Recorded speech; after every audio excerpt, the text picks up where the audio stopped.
Hello and welcome to FilmPeaks Developer Updates, where we take a peek behind the curtain behind the development of FilmPeaks. I'm building this app in public so that I can give others a chance to give suggestions and feedback and whatnot, and we can kind of build this together. I like to put out updates like this every so often so I can shed some light on what it's like for solo developers out there that also have full-time jobs. So let's dig in.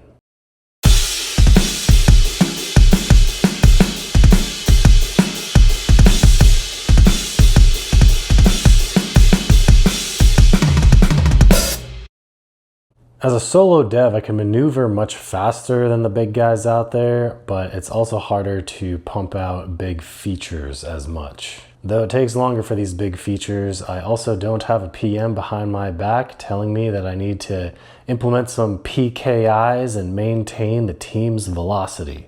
Now, there are plenty of times throughout building this app I do enter areas that is not within my wheelhouse. My full-time job is a lot different than working on FilmPeaks. But building this app is a lot of fun and it's allowed me to develop a lot of skills.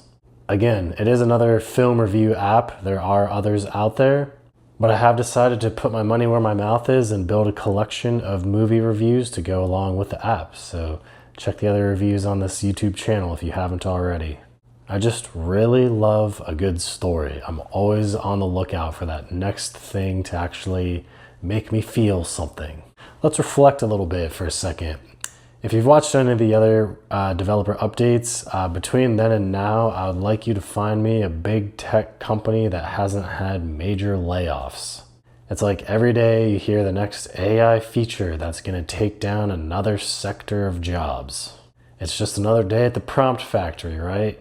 However, there has been a little glimmer of hope as of late. There are big tech companies out there, I think it's Microsoft, that is banning their devs from using Claude code because it costs too much. You also see other examples of big companies blowing through their $500 million AI budget in the matter of a few months when it was supposed to last an entire year. It'll be interesting to see if that continues. But alright, that's enough dooming for now. Let's get into the updates. There aren't too many, so it should be pretty quick. Alright, so for starters, if we come into the app just loaded, I am running on an emulator here, just so you know. Coming into the app, if you go into settings, you now have the ability to select a supported country. This will influence your Discover tab. You do need to refresh the page once you update this. Let's go with the United Kingdom here.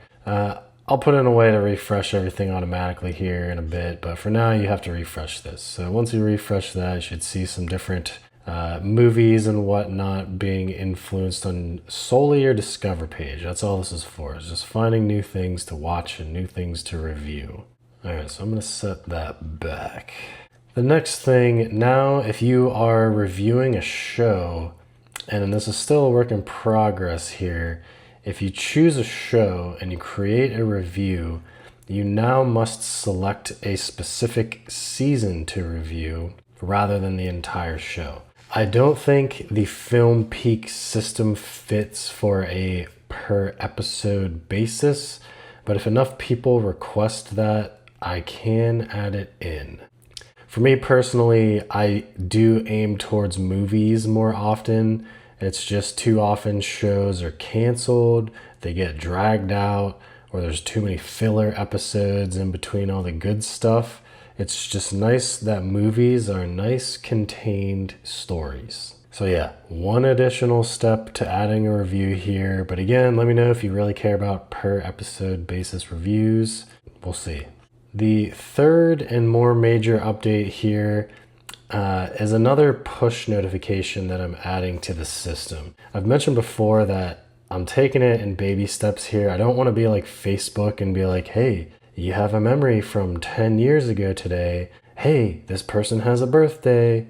There's an event going on by a town that's near you that you have no interest in going to.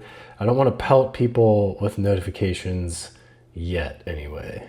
So now if you follow another user, we can see that I am following a few people here within the system.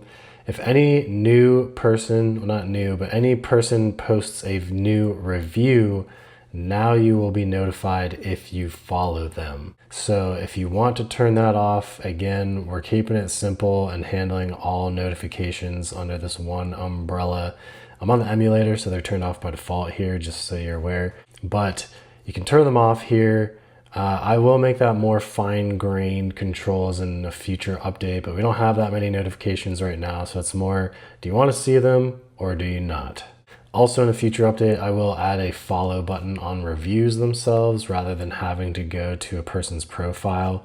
Right now, you would have to click on somebody's review or their username from the review menu, and now I'm following me. So that is the way to do it for now, but I'll make it easier in the future.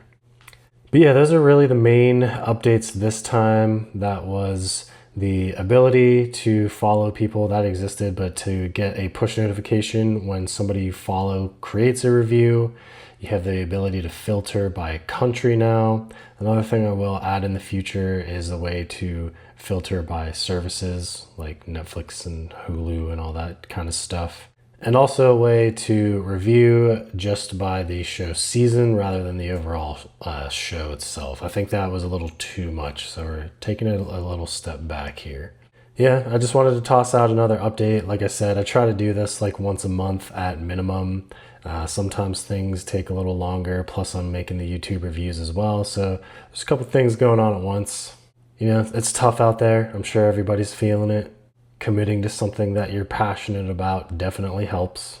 Anyways, if you're still watching at this point, thank you for making it this far, and I'll see you at the top.